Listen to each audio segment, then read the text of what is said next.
Excited about this phone since the Galaxy Note 7 was one of 2016's best phones, and I was definitely disappointed by the recall, but luckily it looks like we're getting a lot of the same but with a couple of cool upgrades. But what I wanted to do with this video is give you guys my first impressions of the Galaxy Note 8 while also doing a slight comparison to the S8 Plus since it is one of this year's hottest phones and people will be drawing a comparison between those two the most. So first up, let's talk design. Side by side, you can see that they're similar, but the Note 8's rectangular edges make it distinctly different. And this makes sense since the Note series has always had a more rectangular design compared to the other Samsung phones. This difference in edges both distinguishes it nicely from the S8 Plus and also makes the phone slightly more grippy and comfortable to hold. It's not a huge difference, but it is something to note. In terms of other physical differences, the Note 8 is slightly larger with a 6.3-inch display compared to the S8 Plus's 6.2-inch display. But what remains the same between the two is the quality of the beautiful display. I had a chance to play around with the phone for several hours,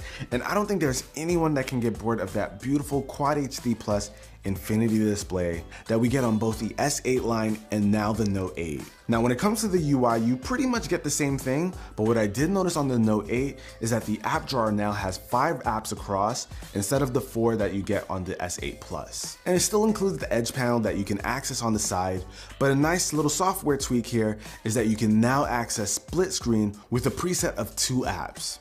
So now you can pair any 2 compatible apps with the press of a single button. And since the Note 8 is meant to be a productivity increasing phone, it definitely makes sense to see this feature come alive here. And speaking about being productive, I gotta let you guys know about LastPass. I've personally been using LastPass for years to keep my passwords organized and accessible, and it is cool to finally be collaborating with them on today's video.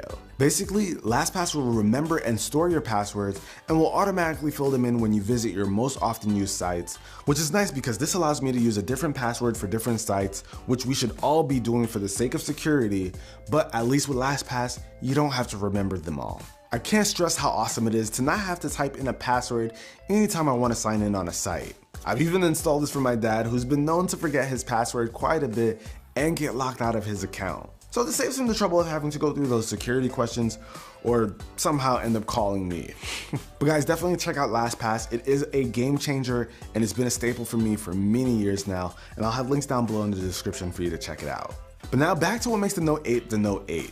And that's the S Pen. The S Pen's always been a staple to the Note line, but with the Note 8, it does have a few tweaks and upgrades. Now the new S Pen is more pressure sensitive, and it also comes with this new carousel feature where you can choose the action you're looking for by scrolling through the wheel. And a cool feature that I personally like is being able to pull out the S Pen and jot something on the screen without turning the phone on or choosing a specific app. This is great for taking down numbers, writing lists, or any sort of reminder. And I gotta say, it's really easy and comfortable to write down on the screen, even though my handwriting sucks. And of course, one of the most exciting changes here is the new dual camera. It features a wide f1.7 lens and the f2.4 telephoto lens. Now that wide lens is identical to that of the S8 and S8 Plus, but the addition of that telephoto lens allows some cool things to happen. Now you've got the ability to use this feature called Live Focus, which allows you to take professional looking photos with that blurred out background. And this is pretty similar to the iPhone 7 Plus's portrait mode, but the Note 8 does allow a bit more functionality by allowing you to be able to adjust the amount of bokeh or blurriness in the background. And not to mention, both of those lenses have optical image stabilization, which should really help with some low light photos or getting nice smooth video. Both the Note 8 and S8 Plus share the same front-facing cameras, so if you need those nice crisp selfies, you're definitely going to be able to get them with either phone. And it's no surprise here because Samsung makes some of the best cameras in the business, which has me really excited to try out the Note 8 and really push it through its paces and see what kind of shots I can get with it myself. And of course, there are some spec differences which you can see here, but what really has my attention here is the decrease in battery life on the Note 8, which is rocking a 3300 mAh battery compared to the S8 Plus's 3500 mAh battery. And it makes sense considering what happened last year, but can't help but feel disappointed. But that's about it, guys. Now keep in mind, this has just been my first initial impressions and comparisons between the phones. I can't wait to get the Note 8 in hand and put it through a real day in the life. And if you guys are excited about that, be sure to hit that like button, and I'll catch you guys in the next one. Till then, it's your average consumer.